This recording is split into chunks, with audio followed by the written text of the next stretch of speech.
Hello ज़िद्दी विद्यार्थी, कैसे हैं आप सभी लोग। आज हम यहाँ पर इस लेक्चर में कुछ वो इम्पोर्टेंट गवर्नमेंट स्कीम्स देखने वाले हैं जो कि बहुत ज़्यादा न्यूज़ में नहीं रहती हैं, but they are the important ones from the point of view of prelims 2024. So we should move on with the lecture and this is the part 1 only. इसके बाद हम part 2 भी बनाएंगे, another one. पहला यहाँ पर क्या है, Bharat campaign. Bharat campaign scheme जो है ये देखिए, ये कैंपेन लॉन्च किया गया था और इसका फुल फॉर्म क्या है, अगर ये हम जानेंगे तो इससे हमको एक आइडिया मिलेगा। Bharat means here banks heralding accelerated rural and agricultural transformation. ठीक है, रूरल और एग्रीकल्चरल ट्रांसफॉर्मेशन के लिए बैंक्स लेड ये कैंपेन है और ये एक सेंट्रल सेक्टर स्कीम है जो कि एग्रीकल्चरल इंफ्रास्ट्रक्चर फंड के अंदर आती है। इसके अंदर जो है मेन एम जो है वो डेथ फाइनेंसिंग है, फैसिलिटी फॉर एग्रीकल्चरल इंफ्रास्ट्रक्चर। ठीक है, तो भारत कैंपेन मेनली जो है वो एग्रीकल्चरल इंफ्रास्ट्रक्चर के डेवलपमेंट के लिए। तो कल को भारत कैंपेन पूछ लेता है प्रीलिम्स में आपको किस लिए है, तो this is for agricultural infrastructure, क्योंकि इसको लॉन्च किया गया है एग्रीकल्चरल इंफ्रास्ट्रक्चर फंड के अंदर, तो we should know about it as well. ये 2020 में लॉन्च किया गया था एग्रीकल्चरल इंफ्रास्ट्रक्चर फंड और इसमें 3% तक इंटरेस्ट सबवेंशन दिया जाता है लोन्स पे। ठीक है, जो लोन्स हैं तो उस पर माफी मिल जाती है 3% तक इंटरेस्ट की। अब ये भारत कैंपेन को लॉन्च और इंप्लीमेंट कौन कर रहा है, इंप्लीमेंट जो है वो नाबार्ड कर रहा है हमारा। ठीक है, और ये 2032 एंड 2033 तक इंप्लीमेंट होता रहेगा। After that moving forward second scheme is of DigiClaim. DigiClaim कब लॉन्च किया गया और क्यों लॉन्च किया गया, तो इसको मिनिस्ट्री ने लॉन्च किया है under national crop insurance portal. ठीक है, नेशनल क्रॉप इंश्योरेंस जो क्रॉप का इंश्योरेंस होता है उस पोर्टल के तहत डिजिटाइज्ड क्लेम किए जा सकें। ठीक है, तो उसके लिए डिजी क्लेम लॉन्च किया गया। ठीक है, ये प्रधानमंत्री फसल बीमा योजना का पार्ट है जो कि खुद में एक सेंट्रली स्पॉन्सर्ड स्कीम है। ठीक है, तो डिजी क्लेम याद रखिएगा, मिनिस्ट्री ऑफ एग्रीकल्चर के तहत आती है और इसको क्रॉप इंश्योरेंस से उसके क्लेम्स को सेटल करने के लिए लॉन्च किया गया है क्रॉप इंश्योरेंस के। ठीक है, प्रधानमंत्री फसल बीमा योजना जो है this is centrally sponsored scheme. यहाँ पे सारे किसान एलिजिबल हैं फसल बीमा के लिए। क्रॉप्स इसमें कौन कौन सी हैं, सारे तरीके के सीरियल्स हैं, बी एट फाइन सीरियल्स और कोर्स सीरियल्स, मिलेट्स हैं, पल्सेस हैं, ऑयल सीड्स हैं।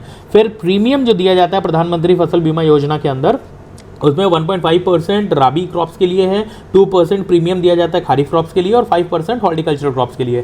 गवर्नमेंट के बीच अगर डिवीजन की बात करूं कि प्रीमियम जो गवर्नमेंट देती हैं तो किस तरीके से देती हैं, तो नॉर्थ ईस्टर्न स्टेट्स प्लस हिली स्टेट्स के लिए 90% premium is born by central government. ठीक है, union government plus 10% by the state government, और अदरवाइज जो प्लेन एरिया की जो स्टेट गवर्नमेंट्स है उनके साथ 50-50 का शेयर रहता है।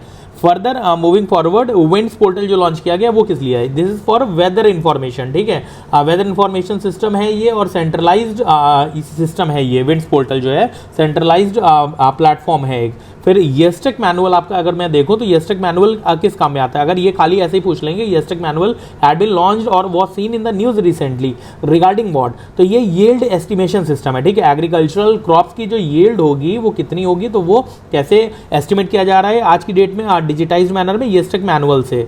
फिर मूविंग फॉरवर्ड फसल प्रोजेक्ट किस लिए, फसल project is for forecasting agricultural output. ठीक है, फसल प्रोजेक्ट में क्या है, एग्रीकल्चर के आउटपुट को जो है, आउटपुट ये याद रखिएगा छोटी छोटी सी चीजें हैं। कल को फसल प्रोजेक्ट देके आपसे पूछ ले कि यील्ड एस्टिमेशन के लिए, तो बिल्कुल सही नहीं होगा, ये एग्रीकल्चरल आउटपुट को फोरकास्ट करता है सिर्फ। ठीक है, और नैडम्स करके अनदर प्रोजेक्ट है, ये किस लिए है, this is for drought assessment, agricultural drought assessment programme. ठीक है, तो नैडम्स जो है वो एग्रीकल्चरल ड्रॉट के बारे में बताते हैं, यानी सूखा जो पड़ेगा उसके बारे में जानकारी देता है ये।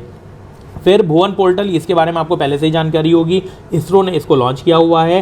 एंड भुवन प्रोजेक्ट जो है it provides data on plantation, pest surveillance and weather. ठीक है, वेदर अपडेशन, तो इसके बारे में भुवन हमको जानकारी देता है। ये भी एग्रीकल्चरल फील्ड में डिजिटल और साइंस का यूज़ है, टेक्नोलॉजी का यूज़ है। फिर फर्दर AMDCF स्कीम एक लॉन्च की गई है, इसका फुल फॉर्म क्या है यहाँ पर जान लेते हैं। तो assistance to medical device clusters for common facilities scheme. ठीक है, तो ये प्राइमरली मेडिकल डिवाइस क्लस्टर्स को बिल्ड करने के लिए और उसको प्रोवाइड करने के लिए, सपोर्ट करने के लिए AMDCF स्कीम लॉन्च की गई है। 2023 से 2027 तक लॉन्च की गई है। इंप्लीमेंट कौन कर रहा है इसको, सिडबी कर रहा है, small industries development bank of India. Incentive इसमें क्या है, इंसेंटिव जो है, जो मेडिकल डिवाइस क्लस्टर्स में लोग मेडिकल डिवाइसेस बनाएंगे इंडिया के अंदर, ठीक है, ये एक तरीके से आत्मनिर्भर प्रोजेक्ट को प्रमोट करने के लिए, तो उसमें या तो 70% ऑफ द प्रोजेक्ट कॉस्ट दे दिया जाएगा उनको, और या फिर 20 करोड़ तक, इनमें से जो भी कम होगा, यानी कि या तो 20 करोड़ रुपए दिए जाएंगे उनको अगर वो प्रोजेक्ट्स को इंप्लीमेंट कर रहे हैं, या फिर 70% ऑफ द प्रोजेक्ट कॉस्ट जो भी इसमें से कम होने वाला है। फर्दर हिमालयन स्टेट्स में अगर मेडिकल डिवाइसेस को प्रोड्यूस किया जा रहा है, मैन्युफैक्चर किया जा रहा है, तो उसमें 90% तक प्रोजेक्ट कॉस्ट और 20 करोड़, ठीक है, विच एवर इज लेस। फिर नेशनल मेडिकल डिवाइसेस पॉलिसी 2023 है। इसके कुछ फैक्ट्स हैं जो हमें पता होने चाहिए, जैसे कि इसका एम क्या है। यही 2 स्टेटमेंट दे देगा आपको क्वेश्चन पेपर में, स्टेटमेंट 1, स्टेटमेंट 2, और आपसे पूछ लेगा कि क्या सही है इसमें से। तो नेशनल मेडिकल डिवाइसेस पॉलिसी 2023 के कुछ टारगेट्स हैं। पहला टारगेट क्या है कि इंडिया का जो मार्केट शेयर है ग्लोबल मार्केट में, वो 10 to 12% तक ले जाना, ठीक है, इन नेक्स्ट 25 ईयर्स। तो अभी 2023 में लॉन्च किया गया है। नेक्स्ट 25 ईयर्स का मतलब है अराउंड 2045 टू 2048। तो तब तक हमें कितना करना है, जो ग्लोबल मार्केट है उसमें मेडिकल डिवाइसेस इंडिया में जो प्रोड्यूस होंगी उनका मार्केट शेयर 10 to 12% तक ले जाना। Secondly, what we do have is right now कि $11 बिलियन का मार्केट है हमारा, और इसको हमको $50 बिलियन तक ले जाना है बाई 2030। तो ईयर भी ये याद रखिएगा, national medical devices policy 2023। Moving forward, Bharat net project, ठीक है, भारत नेट प्रोजेक्ट में कुछ फैक्ट्स हैं जो आप याद रखिएगा, क्योंकि फैक्ट्स रिसेंटली यूपीएससी पूछ रहा है। पहला फैक्ट है कि ये 100 Mbps की स्पीड देने के लिए बाध्य है, ठीक है। इसका ऑब्जेक्टिव क्या है कि 2.6 लाख ग्राम पंचायत में 100 Mbps की स्पीड वाला ब्रॉडबैंड कनेक्शन देना। सेकंड क्या है, इसको भारत ब्रॉडबैंड नेटवर्क जो है वो इंप्लीमेंट करेगा, ठीक है, इसकी इंप्लीमेंटिंग एजेंसी है भारत ब्रॉडबैंड नेटवर्क, और ये इसको BSNL के अंदर मर्ज कर दिया गया है अभी। फिर इसकी फंडिंग कहाँ से आ रही है, तो it is coming from universal services obligation fund. फिर सैटेलाइट इसमें सपोर्ट कौन से कर रहे हैं, तो सैटेलाइट्स की अगर मैं बात करूं यहाँ पर, तो सैटेलाइट इसमें GSAT 11 है, GSAT 19 है। तो कल को इनके बारे में कुछ पेपर में आ जाता है, तो याद रखिएगा ये ब्रॉडबैंड कनेक्टिविटी देने के लिए यूज हो रही है। फिर फिफ्थ स्कीम इज प्रधानमंत्री पोषण, ये आपने सुन रखा होगा, लेकिन मैंने इसको इंक्लूड इसलिए किया क्योंकि इसके जो फीचर्स थे, फैक्ट्स थे, अगेन वो पेपर के लिए बहुत इंपॉर्टेंट हो जाते हैं, क्योंकि स्कीम बहुत इंपॉर्टेंट है। तो इसमें पहली चीज़ क्या है कि 1 हॉट कुक्ड मील दी जाएगी, यानी कि गर्म खाना दिया जाएगा, या तो गवर्नमेंट स्कूल्स में या गवर्नमेंट एडेड स्कूल्स में, ठीक है, प्राइवेट स्कूल की बात नहीं हो रही है यहाँ पर, तो वो याद रखिएगा, गवर्नमेंट एडेड स्कूल्स में प्राइम मिनिस्टर पोषण स्कीम को लॉन्च किया गया है।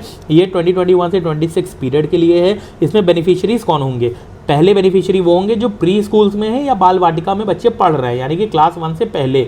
और सेकंड लेवल ऑफ बेनिफिशियरीज कौन है, कक्षा 1 से कक्षा 8 तक के, यानी class 1 to 8th class of students are also beneficiaries of it. Nodal ministry कौन सी है इसकी, पोषण स्कीम है, मिनिस्ट्री ऑफ एजुकेशन। कल को हो सकता है स्टेटमेंट दे दे वो ministry of child welfare and development, या ministry of family welfare and development, ठीक है, ऐसा करके अगर दे देता है कुछ, वुमेन एंड चाइल्ड डेवलपमेंट दे देता है, women and child development ministry या फैमिली वेलफेयर, तो वो गलत हो जाएगा। Ministry of education is the main nodal ministry for prime minister Poshan scheme.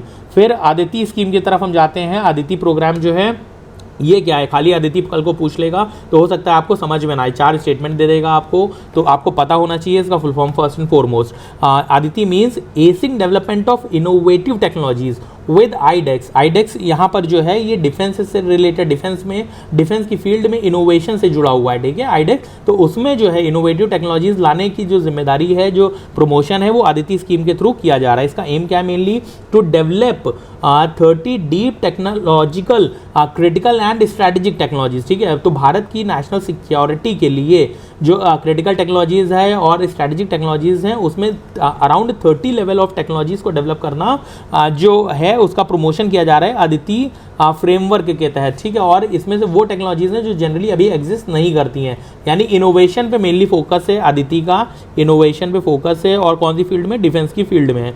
इसका ईयर कौन सा है, 2023 से 2026 तक इसको प्रमोट किया जा रहा है, और इसमें इसके तहत एक टेक्नोलॉजी वॉच टूल बनाया जाएगा। तो कल को ये भी हो सकता है आपसे पूछ लिया जाए, टेक्नोलॉजी वॉच टूल आपने कहाँ पर सुना है, किस कॉन्टेक्स्ट में सुना है, तो याद रखिएगा आदित्य के कॉन्टेक्स्ट में सुना है, डिफेंस में इनोवेशन की फील्ड में सुना है, क्रिटिकल और स्ट्रैटेजिक टेक्नोलॉजीज के कॉन्टेक्स्ट में सुना हुआ है अपने कंट्री के अंदर, ठीक है। Technology watch tool is launched by government of India कल को ये हो सकता है आपसे पूछ ले कि कोई मल्टीलेटरल इंस्टीट्यूशन जैसे कि यूनाइटेड नेशंस डेवलप कर रहा है, तो ऐसा नहीं है। Technology watch tool is seen in context of Aditi government scheme.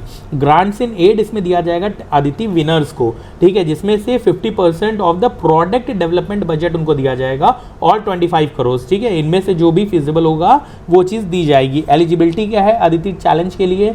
या तो स्टार्टअप होना चाहिए जो इसमें कॉम्पीट कर रहा हो, या कोई इंडियन कंपनी हो, या इंडिविजुअल इनोवेटर्स हो, ठीक है। तो ये लोग अदिति चैलेंज को होल्ड कर सकते हैं और जीतने पे उनको गवर्नमेंट की तरफ से ग्रांट्स इन एड दिया जाएगा अंडर अदिति प्रोग्राम। मॉनिटरिंग इसकी कौन करेगा? डिफेंस इनोवेशन ऑर्गेनाइजेशन इसकी मॉनिटरिंग करेगा यहाँ पर, ठीक है। तो ये चीज़ याद रखिएगा। कंपनी इसमें जो है, अगर मैं बात करूं डिफेंस इनोवेशन ऑर्गेनाइजेशन अपने आप में क्या है, तो डिफेंस इनोवेशन ऑर्गेनाइजेशन एक कंपनी है which is registered under companies act 2013। Defence innovation organisation जो कि मॉनिटर कर रही है अदिति को, ये खुद को, इसको किसने लॉन्च किया था? तो इसको हिंदुस्तान एरोनॉटिक्स लिमिटेड ने और भारत इलेक्ट्रिक्स लिमिटेड ने इसको लॉन्च किया था। Further moving forward, brood banks. Brood banks हम कहां पर सुनते हैं? Generally this is established species specific brood banks in state and union territories, ठीक है। तो मेनली जो है स्टेट और यूनियन टेरिटरीज में ब्रूड बैंक्स को लॉन्च किया जाता है और स्टैब्लिश किया जा रहा है for particular kind of brood fishes, ठीक है। तो फिशरी के सेक्टर में इसको आप सुनते हैं ब्रूड बैंक्स को। कल को ये पूछ सकता है कि ये ब्रूड बैंक्स किस चीज़ से जुड़े हुए हैं? एमएसएमई से जुड़े हुए हैं, फिशरी सेक्टर से जुड़े हुए हैं, या कोई और तरीके का इनोवेटिव टर्म वो यूज़ कर सकते हैं, ठीक है। तो हमेशा याद रखिएगा फिशरी सेक्टर से ये जुड़ा हुआ है ब्रूड फिशिंग की क्वालिटीज़ को मेंटेन करने के लिए। ये प्रधानमंत्री मत्स्य संपदा योजना के अंदर लॉन्च किया गया था। ब्रूड स्टॉक का मीनिंग क्या होता है? This is a group of mature individuals used in aquaculture for breeding purpose. Breeding purpose के लिए जब एक्वाकल्चर में मैच्योर फिशेस को यूज किया जाता है तो उसको ब्रूड स्टॉक बोलते हैं, ठीक है। और ब्रूड बैंक्स उसी को, उसकी क्वालिटी को इंप्रूव करने के लिए लॉन्च किया जा रहा है। फिर स्वच्छ सागर प्लान क्या है? दिस इज अंडर प्रधानमंत्री मत्स्य संपदा योजना। इसके तहत जो है बायो टॉयलेट्स बनाए जाएंगे, इंश्योरेंस कवरेज दिया जाएगा for fishing vessels and fishery management plan develop किया जाएगा, ठीक है। स्वच्छ सागर प्लान याद रखिएगा, प्रधानमंत्री मत्स्य संपदा योजना के अंदर आता है। Further river ranching programme. River ranching programme क्या है? To increase fish production. कल को रिवर रैंचिंग प्रोग्राम दे देते हैं और कह देते हैं फॉर रिवर कंजर्वेशन के लिए है, तो गलत हो जाएगा। This is for fish production, उसको इंक्रीज करने के लिए। इसका नोडल जो एजेंसी है वो कौन सी है? This is national fisheries development board. तो हमेशा याद रखिएगा रिवर रैंचिंग प्रोग्राम किस लिए लॉन्च किया गया है? यूनिक प्रोग्राम है। ये सब देखिए यूनिक नेम है जो आपको जनरली स्कीम्स में आप मिस कर देते हैं, तो बेटर होगा यहाँ पे हम लर्न कर लेते हैं।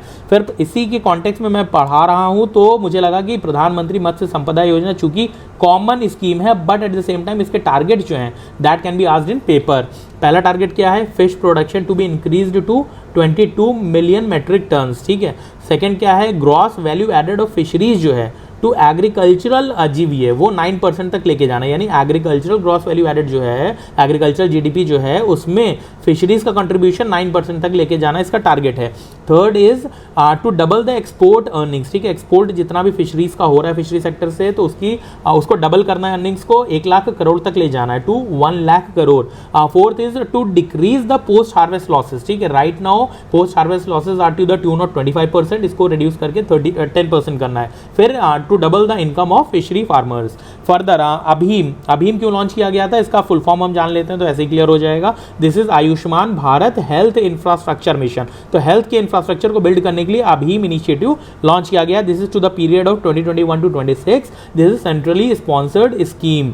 फिर माइक्रोसाइट प्रोजेक्ट्स, ये अगेन आपसे पूछ सकता है what are microsite projects? This is launched by national health authority and this is under Ayushman Bharat digital mission, ठीक है। तो माइक्रोसाइट प्रोजेक्ट जो हैं आयुष्मान भारत डिजिटल मिशन के अंदर लॉन्च किए गए हैं। What is its aim? Aim क्या है mainly? To integrate digital health solutions, ठीक है। डिजिटल हेल्थ सॉल्यूशंस को इंटीग्रेट करना जिसमें कि जितने भी स्टेक होल्डर्स हैं इसको उनको आपस में कनेक्ट कर देना। कौन से स्टेक होल्डर्स हैं? Various labs, pharmacies and health care providers, इनको इंटीग्रेट करना digitally is the aim of microsite project. It is a central sector scheme. National Health Authority is its implementing agency. Microsites mainly क्या होता है, इसको characteristics क्या है? तो it is a defined geographical area. It has common ownership and the project members have a part of, they are the part of common group. This is about microsite project which is associated with Ayushman Bharat scheme. फिर आभा app क्या है? आभा app mainly काम क्या करती है? This is this provides, Abha means a 14 digit identification number which is generated using Aadhaar and mobile number, ठीक है। और इसमें होगा क्या actually, it will help, this Abha app will help in accessing और sharing the health records digitally. जैसे हम और आप कभी बीमार पड़ते हैं, कोई भी हमारा हेल्थ रिकॉर्ड है तो उसको अगर डिजिटली एक्सेस करना होगा तो कैसे करेंगे, आभा ऐप से करेंगे। कल को ये भी प्रीलिम्स में पूछ सकता है।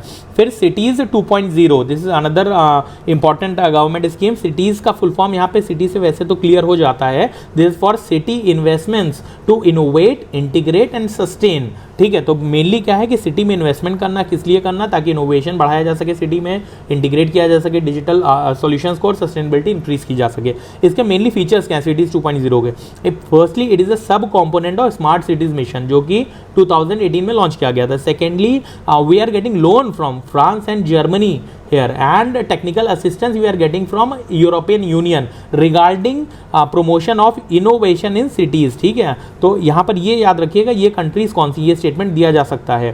थर्डली कोऑर्डिनेशन कौन कर रहा है, तो national institute of urban affairs. Scheme का टाइम पीरियड क्या है, 2023 to 27, and it will help in implementing innovative and sustainable urban infrastructure projects in selected cities. जो भी स्मार्ट सिटीज है, 100 स्मार्ट सिटीज है, वहाँ पर सिटीज प्रोजेक्ट को लॉन्च किया जाएगा। फिर यूएनडीपी और Deendayal Antyodaya Yojana, national urban livelihood mission, ठीक है। तो डे एनयूएलएम और यूएनडीपी के बीच में पार्टनरशिप हुई है, किस रिस्पेक्ट में हुई है, to promote the women empowerment through informed entrepreneurship choices. तो वुमेन डेवलपमेंट से जुड़ा है, वुमेन की एंटरप्रेन्योरशिप चॉइसेस से जुड़ा हुआ है दिस पार्टनरशिप। तो ये पार्टनरशिप के बारे में भी पूछ सकते हैं। फिर 8 सिटीज में इसको लॉन्च किया जा रहा है और 2025 के बियॉन्ड तक जाएगा। अभी करंटली इट इज वर्किंग। निपुण प्रोजेक्ट किस लिए है, निपुण project is for up skilling of निर्माण वर्कर्स, ठीक है, जो कंस्ट्रक्शन वर्कर्स होते हैं उनको skill development is done through निपुण। ये भी आपने सुन रखा होगा पहले, this is done through national skill development corporation, but ये रिवीजन के लिए इंपॉर्टेंट था यहाँ पर। पैसा पोर्टल जो है, हो सकता है ये आपको याद ना हो, Paisa portal is primarily for processing interest subvention on bank loans to beneficiaries of Deendayal Antyodaya Yojana, national urban livelihood mission, ठीक है। तो ये डे एनयूएलएम के तहत पैसा पोर्टल लॉन्च किया गया है। इनको जो इंटरेस्ट पे छूट दी जाती है वो किसके थ्रू प्रोसेस होती है, पैसा पोर्टल, ये याद रखिएगा। प्रधानमंत्री स्वनिधि स्कीम, ये किस लिए है, this is A collateral free loan, ठीक है। पहली चीज इसमें कोलेटरल फ्री लोन दिया जाता है to 50 lakh, target is 50 lakh street vendors. 2020 में लॉन्च किया गया था इसको। फर्स्ट ईयर में इसमें 10,000 रुपीज़ दिए जाते हैं और अगर इसका सही से रीपेमेंट किया जाता है तो सेकेंड लेवल में आपको 20,000 रुपीज़ मिलेंगे, उसको भी आप रीपे कर दोगे तो फिर थर्ड ट्रांच में आपको 50,000 रुपीज़ मिलेंगे। इंप्लीमेंट कौन कर रहा है इसको, सिडबी इंप्लीमेंट कर रही है और monitoring quality control of India इसको मॉनिटर कर रहा है। बेनिफिशियरी आइडेंटिफिकेशन कैसे होगा इसमें, तो स्टेट और अर्बन लोकल बॉडीज जो हैं वो आइडेंटिफाई करती हैं कि कौन से स्ट्रीट वेंडर को इसमें लोन दिया जाएगा। इंटरेस्ट सब्सिडी इसमें कब तक दी जा रही, कितना परसेंटेज, 7% पर एनम की दर से दी जा रही if you are returning the loan, ठीक है। अगर लोन आप रिटर्न कर दोगे तो 7% आपका इंटरेस्ट छोड़ दिया जाएगा। क्लैप पोर्टल 2 है, ये याद रखिएगा। क्लैप पोर्टल किस लिए लॉन्च किए गए थे, तो पहला क्लैप पोर्टल जो है उससे हम एक्सेस कर सकते हैं प्रधानमंत्री आवास योजना के जो बेनिफिशियरीज हैं उनका सब्सिडी का स्टेटस, उनकी एप्लीकेशन की ट्रैकिंग। क्लैप पोर्टल से 2 चीज़ें हो रही है, पहली चीज़ क्या हो रही है, आवास योजना, प्रधानमंत्री आवास योजना के जो बेनिफिशियरीज हैं उनको सब्सिडी मिल रही है नहीं मिल रही है, क्योंकि फर्स्ट क्लैप का फुल फॉर्म क्या है, CLSS आवास पोर्टल। CLSS का full form credit linked subsidy scheme. Total 4 vertical थे प्रधानमंत्री आवास योजना के, उसमें से एक वर्टिकल है आपका क्रेडिट लिंक्ड सब्सिडी स्कीम। तो इसमें हम ट्रैक कर पाएंगे subsidy status. Second clap portal का क्या मीनिंग है यहाँ पर, this means continuous learning and activity portal. ये किस लिए है, रिवर कंजर्वेशन के रिगार्डिंग कंट्री के अंदर कन्वर्सेशन को प्रमोट करना, ठीक है। लोग रिवर कंजर्वेशन पे बात करें उसके लिए कॉन्टिन्यूअस क्या प्रमोशन हो रहा है, कैसे ट्रैक कर सकते हैं, वो चीज़ जो है क्लैप पोर्टल। तो क्लैप पोर्टल 2 फील्ड में आप देख सकते हो, रिवर कंजर्वेशन में और प्रधानमंत्री आवास योजना के बेनिफिशियरीज के सब्सिडी स्टेटस को ट्रैक करने के लिए। जो आपका रिवर कंजर्वेशन से जुड़ा है उसमें वर्ल्ड बैंक फंडिंग कर रहा है, ठीक है।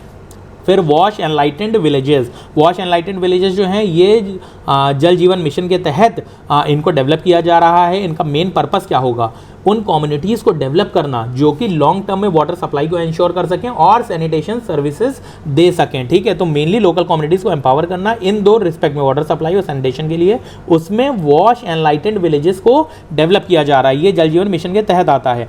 सबसे पहले अभी ये कुछ फैक्ट्स हैं यहाँ पर कि कुछ चीज़ें सबसे पहले कौन से स्टेट या डिस्ट्रिक्ट को मिली हैं, जैसे कि Goa Goa is the first Har Ghar Jal certified state है, ठीक है। ये स्टेटमेंट एज इट इज आ सकते हैं, बहुत इंपॉर्टेंट है 2024 के लिए कि हर घर जल फर्स्ट सर्टिफाइड स्टेट कौन सा है, तो गोवा है। अगर फर्स्ट यूनियन टेरिटरी की बात करें जिसको हर घर जल सर्टिफिकेशन मिला है, तो उसमें Dadar and Nagar Haveli and Daman and Diu आएंगे। फिर बुरहानपुर डिस्ट्रिक्ट जो है, this is the first district to get Har Ghar Jal certification. फिर अंडमान एंड निकोबार आइलैंड जो है, दे आर द फर्स्ट स्वच्छ सुजल प्रदेश, ठीक है। स्वच्छ सुजल प्रदेश पहले कौन से हैं, अंडमान निकोबार आइलैंड। ये चारों स्टेटमेंट आपको दे सकता है और पूछ सकता है only 1, only 2, only 3 and all 4, इस तरीके से। तो ये रटना ही पड़ेगा आपको, इसको याद कर लीजिएगा।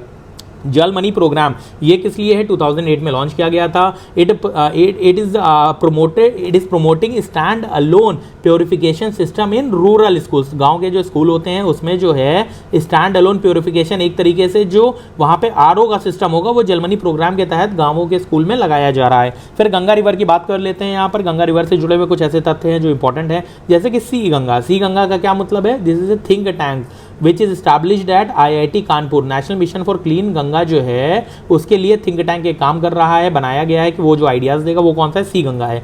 And it organises India water impact summit along with the national mission for clean Ganga. तो इंडिया वाटर इम्पैक्ट समिट कौन ऑर्गेनाइज करता है annually, that is C Ganga and national mission for clean Ganga. तो कल को पूछ लेगा कि मिनिस्ट्री ऑफ एनवायरनमेंट करती है इंडिया वाटर इम्पैक्ट समिट को हर साल ऑर्गेनाइज, तो गलत हो जाएगा स्टेटमेंट। सी गंगा करता है plus national mission for clean Ganga. जन गंगा की मैं बात करूं तो it primarily AIIMS for public awareness regarding Ganga का कंजर्वेशन, ठीक है। फिर national mission for clean Ganga की हम बात करते हैं यहाँ पे, तो this is A registered society under societies registration act 1860। कब स्टार्ट किया गया था, कब रजिस्टर किया गया था, 2011 में, national mission for clean Ganga. It is an implementation arm of national Ganga river basin authority, ठीक है। तो national Ganga river basin authority की इम्प्लीमेंटेशन आर्म कौन है, national mission for clean Ganga. ये एनवायरमेंट प्रोटेक्शन एक्ट 1986 के तहत बनाया गया था। Which one, national Ganga river basin authority जो है ये एनवायरनमेंट प्रोटेक्शन एक्ट 1986 के तहत इसको बनाया गया है। गंगा प्रहरी जो होते हैं दे आर वॉलेंटियर्स, ठीक है। ये गवर्नमेंट एम्प्लॉइज नहीं है, ये याद रखिएगा, गवर्नमेंट एम्प्लॉय नहीं है। These are just volunteers for Ganga conservation, Ganga Praharis. Clean Ganga fund जो है ये बहुत इंपॉर्टेंट है। पहली चीज, this is a non lapsable fund, ये एज इट इज स्टेटमेंट पूछा जा सकता है। फिर clean Ganga fund is registered under Indian trust act, ठीक है, ये इंडियन ट्रस्ट एक्ट के तहत रजिस्टर्ड है। Who chairs it, most important है, finance minister of India chairs clean Ganga fund, ठीक है, नॉट मिनिस्टर ऑफ एनवायरनमेंट। फिर क्लीन गंगा फंड में अगर आप पैसे देते हैं तो फिर इसको कॉर्पोरेट सोशल रिस्पॉन्सिबिलिटी के तहत कंसीडर किया जाएगा। It will also help in getting exemption from foreign contribution regulation act, FCRA से भी एग्जेम्पशन मिलेगा इफ क्लीन गंगा फंड के तहत डोनेशन की जाती है। और फिर 100% टैक्स डिडक्शन होगा, 80G ऑफ इनकम टैक्स, ठीक है। फिर प्रोजेक्ट अर्थ गंगा की हम बात करते हैं तो mainly it aims for, project Arth Ganga किस लिए है, for sustainable economic development model, ठीक है, सस्टेनेबल इकोनॉमिक डेवलपमेंट मॉडल, जहां पर लोग और नदी को एक साथ कनेक्शन दिया जा रहा है, for creating an economic bridge. Project Arth Ganga में मेनली जो लोग हैं, पीपल हैं, उनको कनेक्ट किया जा रहा है रिवर से, ताकि उनका जो काम रहे, लाइवलीहुड रहे, वो इन दोनों के मतलब नेचर प्लस पीपल मिल के काम करें, ऐसा इकोनॉमिक मॉडल डेवलप करना is under project Arth Ganga. It aims की भाई जो GDP है उसमें 3% कॉन्ट्रीब्यूशन गंगा बेसिन के लोगों से आए, पीपल से आए, ठीक है। 2019 में प्रोजेक्ट अर्थ गंगा लॉन्च किया गया था। इट हैज 6 पिलर्स, उन 6 पिलर्स जो कि कॉमन पिलर्स हैं, जैसे कि टूरिज्म प्रमोट करना हो गया, faecal and sludge management and sewage treatment plants इसके अंदर आ गए। लेकिन जो इंपॉर्टेंट है, मैंने स्पेशली मेंशन किया यहाँ पर 6 पिलर्स में से प्रोजेक्ट अर्थ गंगा के, तो उसमें से एक इंपॉर्टेंट जो है that is about natural farming. Natural farming ये प्रमोट करता है project Arth Ganga in the 5 kilometres radius on either side of the river Ganga. फिर प्रयाग प्लेटफॉर्म क्या है, ये भी आपने हो सकता ना सुना हो। Prayag platform is for real time analysis of Yamuna, Ganga and the tributaries, ठीक है। It is a part of Namami Gange project. याद रखिएगा प्रयाग प्लेटफॉर्म किस लिए है। मूविंग फॉरवर्ड नाउ, SBM ग्रामीण को हम देखते हैं तो इसमें ओपन डेफिकेशन फ्री का स्टेटस दिया जाता है। बेसिक देखिए ग्रामीण आपने किया होगा कहीं ना कहीं न्यूज़ में, लेकिन जो चीज़ मिस कर देते हैं और UPSC पूछता है, मेरा फोकस अभी उस पर है यहाँ पर कि जो बड़ी माइन्यूट सी चीज़ें होती हैं लेकिन हम मिस कर देते हैं, ठीक है, माइनर इन्फॉर्मेशन होती है। तो ODF जो है, ODF कई तरीके के हैं, यहाँ पे कई कैटेगरी ऑफ विलेजेस को दिया जाता है, तो एक एक करके हम कवर करते हैं। SBM ODF जो दिया जाता है, ठीक है, मतलब स्वच्छ Bharat mission open defecation free status, ये अगर कोई भी डेफिकेट ओपन में नहीं कर रहा है तो उसके लिए दिया जाएगा। लेकिन ODF प्लस का जो स्टेटस है वो क्यों दिया जाता है? When nobody is defecating plus all community toilets public toilets are functional. तो ODF प्लस में क्या आ जाता है? टॉयलेट जो होते हैं वो फंक्शनल होने चाहिए कम्युनिटी के। ODF प्लस प्लस में क्या आता है?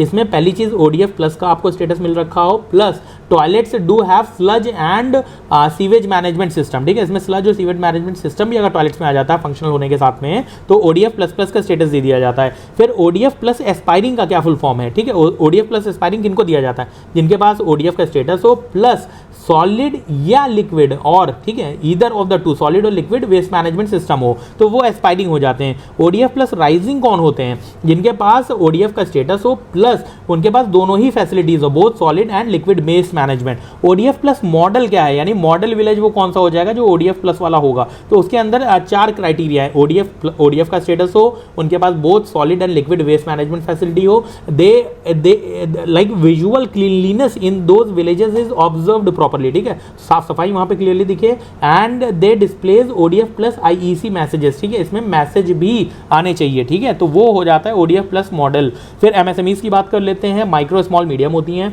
माइक्रो में जो होता है ये क्लासिफिकेशन कई बार जो होता है कंफ्यूज करता है आपको, तो एक बार देख लीजिए यहाँ पर। माइक्रो जो इंडस्ट्रीज होती हैं माइक्रो सेक्टर की, उसमें investment remains to the tune of 1 crore. ठीक है, टर्नओवर 5 करोड़ तक होना चाहिए। जो स्मॉल होती हैं इंडस्ट्रीज, तो उसमें क्या है? इन्वेस्टमेंट 10 करोड़ तक हो सकता है, टर्नओवर 50 करोड़ तक हो सकता है। मीडियम एंटरप्राइजेज जो होती हैं उसमें इन्वेस्टमेंट 50 करोड़ तक हो सकता है, एंड टर्नओवर जो है वो 250 करोड़ तक हो सकता है। तो ये इसका क्लासिफिकेशन है, याद रखिएगा। 110-50 आपका इन्वेस्टमेंट है, 110-50 टर्नओवर जो है 550-250 है, 550-250। फिर प्रधानमंत्री विश्वकर्मा स्कीम की तरफ हम चलते हैं। This is for promoting traditional artisans. ठीक है, ट्रेडिशनल आर्टिसंस और क्राफ्ट्समैन को प्रमोट करती है प्रधानमंत्री Vishwakarma scheme. Central sector scheme है, याद रखिएगा। 2023 से 28 तक के लिए इंप्लीमेंट की जा रही है, and it is promoted in both rural and urban areas. ठीक है, इसका एम क्या है मेनली? तो एम इसका जो है वो स्किल अपग्रेडेशन है, ब्रांड का प्रमोशन है, और इंसेंटिव्स देना है। अगर डिजिटल ट्रांजैक्शन आप करेंगे, यानी कि आर्टिसंस डिजिटल ट्रांजैक्शन करेंगे, तो उनको इंसेंटिवाइज किया जाएगा। पर ट्रांजैक्शन जनरली 1 रुपीज़ दिया जाएगा। मंथली लिमिट जो है 100 रुपीज़ की, 100 रुपीज़ आपको कैशबैक होगा अगर आप डिजिटल ट्रांजैक्शंस करते हैं। ज्वाइंट इंप्लीमेंटेशन जो होगा, इसको इंप्लीमेंट कौन कर रहा है? ठीक है, ज्वाइंट इंप्लीमेंटेशन है by ministry of MSME, by ministry of skill development and ministry of finance. इसमें 3 टियर इंप्लीमेंटेशन फ्रेमवर्क यूज किया जा रहा है, जैसे कि नेशनल स्टीयरिंग कमेटी है इसके तहत, स्टेट स्टीयरिंग कमेटी है, वैसे ही district steering committee. 3 tier implementation framework है ये। As it is statement based question पूछ लेंगे आपसे, और ओनली 1, ओनली 2, ओनली 3 2023 के पैटर्न के तहत पूछ सकते हैं। याद रखिएगा, बहुत इंपॉर्टेंट पॉइंट्स बता रहा हूं, याद रखिएगा इसको। ज्वाइंटली इंप्लीमेंट हो रही है by 3 ministries, 3 tier implementation framework है। एलिजिबिलिटी की अगर मैं बात करूं, यहाँ पर कौन कौन से आर्टिसंस एलिजिबल होंगे? तो artisans which are working with hands and tools. ठीक है, स्पेशली मेंशन है इसके अंदर, जो भी लोग हाथ से काम करते हैं सिर्फ वही एलिजिबल हैं प्रधानमंत्री विश्वकर्मा स्कीम के लिए, और उनकी एज 18 ईयर से ज्यादा होनी चाहिए। They should be engaged in recognised family based traditional trade. ठीक है, फैमिली बेस्ड ट्रेडिशनल ट्रेड होना चाहिए उनका, अनऑर्गेनाइज्ड सेक्टर में, नॉट इन ऑर्गेनाइज्ड सेक्टर। इसके तहत एंटरप्रेन्योरशिप डेवलपमेंट लोन दिया जा रहा है up to 3 lakh rupees in 2 segments. पहले 1 लाख रुपए दिया जाएगा, उसके बाद दोबारा फिर 2 लाख रुपए दिए जाएंगे अगर पहले पे आप सही से काम करते हैं। एंटरप्रेन्योरशिप डेवलपमेंट लोन किसके तहत दिया जा रहा है? कौन सी स्कीम? प्रधानमंत्री विश्वकर्मा स्कीम। इसमें एक्सक्लूड किसको किया जा रहा है? एक्सक्लूजन की अगर मैं बात करूं, तो जिनको ऑलरेडी लोन मिला हुआ है सेंटर और स्टेट से किसी और स्कीम के तहत for the purpose of self employment, तो उनको इसके अंदर इंक्लूड नहीं किया जाएगा। और उनको अगर पिछले 5 साल में लोन मिला है तो उनको नहीं किया जाएगा। फिर those of who are in government service, जो भी लोग गवर्नमेंट सर्विस में या उनके फैमिली मेंबर्स हैं, तो उनको भी लोन इसके तहत नहीं दिया जाएगा। और फैमिली में सिर्फ एक ही व्यक्ति को लोन दिया जाएगा, एक से ज़्यादा इंसान को लोन नहीं दिया जाएगा। बट इस एक्सक्लूजन में एक एक्सेप्शन है, those beneficiaries who have taken मुद्रा लोन्स और स्वनिधि लोन। ठीक है, स्वनिधि हमने स्ट्रीट वेंडर्स की बात की है अभी, मुद्रा जो है MSMEs के लिए है। तो इनको अगर जिन्होंने इसमें लोन लिया हुआ है और उन्होंने अगर वापस से रीपे भी कर दिया है, तो they are eligible for Vishwakarma scheme. ठीक है, इसमें बहुत सारे ट्रेड्स आते हैं। विश्वकर्मा में जो क्राफ्ट्समैन है उनके 18 ट्रेड्स इंक्लूडेड हैं, जिसमें से कुछ का मैंने फुल फॉर्म यहाँ पर बनाया हुआ है, जैसे कि पोगो बोलो काबाहा। ठीक है, तो इसको याद रखिएगा, ये फुल फॉर्म से आपको चीजें क्लियर रहेंगी। ठीक है, Pogo means Potter gold Smith, Pogo बोलो, बोलो means boat maker lock Smiths, फिर काबा, का मतलब कारपेंटर, बा मतलब black Smith, armourer and hammer maker, ठीक है, हैमर मेकर। तो इनको जो है ये सब ट्रेडिशनल क्राफ्ट्समैन है, तो ये इसके तहत हैं। तो these are some of the important schemes for 2024। और इसके बाद जो है मैं सेकेंड पार्ट इसका लेकर आऊँगा, तो और भी जो यूनिक स्कीम्स हैं जो जनरली कवर नहीं होती हैं या मिस हो जाती हैं, तो उसको इसके तहत कवर किया जाएगा। Further this is the name of our YouTube channel, do subscribe it, ठीक है, और शेयर करिए मैक्सिमम एस्पायरेंट्स से। टेलीग्राम चैनल ये है जिद्दी विद्यार्थी फॉर पब्लिक सर्विस, ये इसका हैंडल नेम है। तो इसको आप लोग जो है सब्सक्राइब कर सकते हैं, ज्वाइन कर सकते हैं। This is the Instagram ID, तो इसको भी आप ज्वाइन कर सकते हैं और मन लगा के पढ़ते रहिए। देखिए रिवीजन जो है 2024 प्रीलिम्स अभी 30 डेज हैं। रिवीजन इज द की, जितना अच्छे से रिवाइज करिएगा उतना ही बेहतर रिकॉल होगा, जितना बेहतर रिकॉल होगा उतना ही अच्छा टिक लगा पाइएगा, ठीक है, आंसर्स पे। तो बेटर कि रिवीजन पे मैक्सिमम फोकस करिए। लास्ट मोमेंट टिप यही है कि कोई भी न्यू मटेरियल नहीं पिक करना है अभी, ठीक है, आपको लगातार पढ़ते रहना है, रिवाइज करते रहना है अपना स्टैटिक पोर्शन जो अभी तक आपने पढ़ा हुआ है या फिर करंट अफेयर्स जो किया हुआ है।